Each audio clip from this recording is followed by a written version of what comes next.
All right, news time. Hit it, Nathan. Thank you very much, John. Good morning, everyone.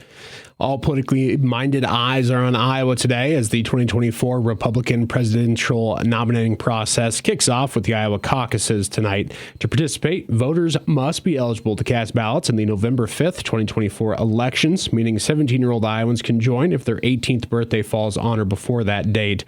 Voters must be members of the Republican Party, and individuals can register or change parties at the caucus site.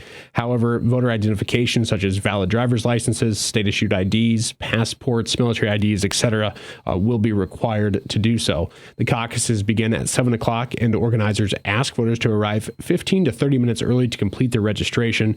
Just taking a quick look at some of the surrounding counties and where those caucus sites are going to be. We'll start with Carroll County here. Going to be 3 caucus sites for you: the Carroll High School, the KCIM Manning High School, and then the Lincoln Club in Glidden. So Carroll High School precincts include the Arcadia Township, Carroll Ward 1, Carroll Ward 2, the northern half of Maple River Township, Carroll Ward 3, and the southern half of Maple River Township, as well as Carroll Ward 4 and Wheatland Neast. KCIM Manning High School is Eden, Ewoldt, and Washington Roselle. And then at the Lincoln Club in Glidden, it's Glidden Richland, Pleasant Valley Newton, Sheridan Grand Jasper, and Union. Also looking at Crawford County, just a single site for them. That's Denison Schleswig's High School's Fine Arts Center. And again, that is all precincts in Crawford County. Calhoun County also has a single precinct, or single site, I should say. That's at the South Central Calhoun Middle School in Rockwell City. All precincts will report there. We're not going to go through all of the sites here. So if you need to find your caucus location, hop on to 1380kcim.com. We've got a post there that'll show all of the sites for the surrounding counties, or you can visit the Iowa GOP's website. They have them listed there as well.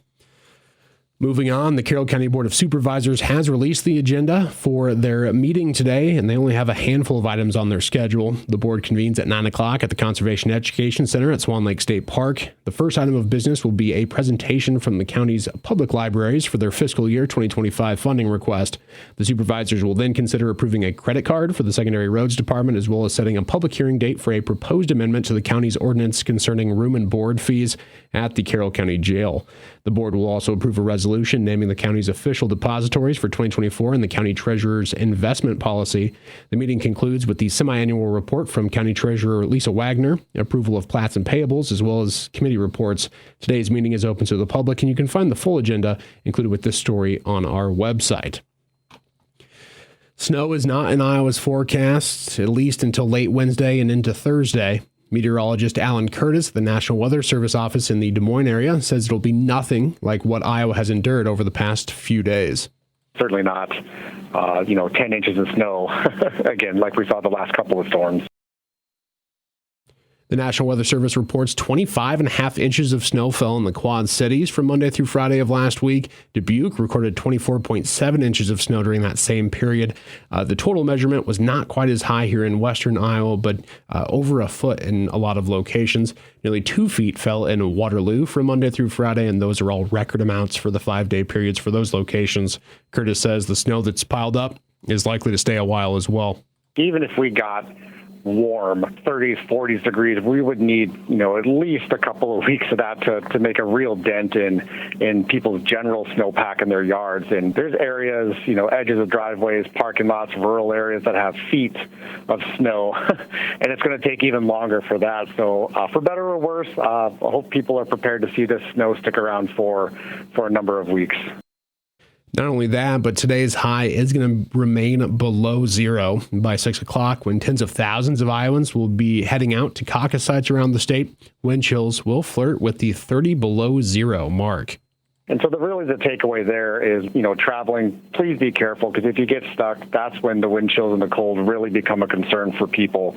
And just dress appropriately. Take your time. And remember, there is a wind chill warning in effect for the entire state of Iowa until noon tomorrow.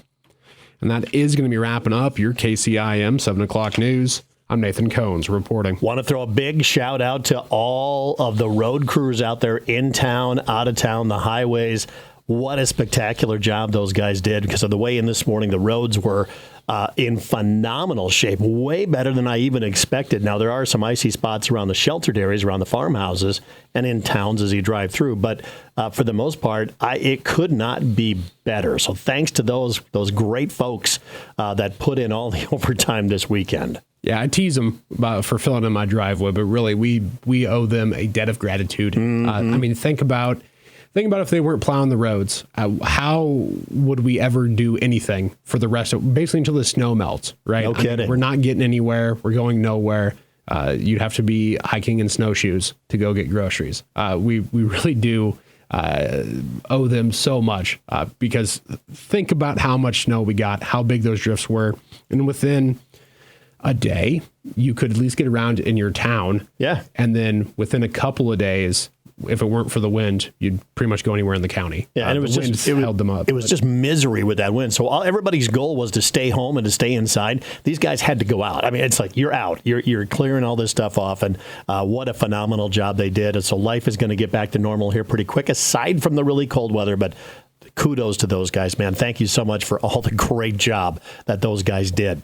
We'll talk weather coming up in just a few moments.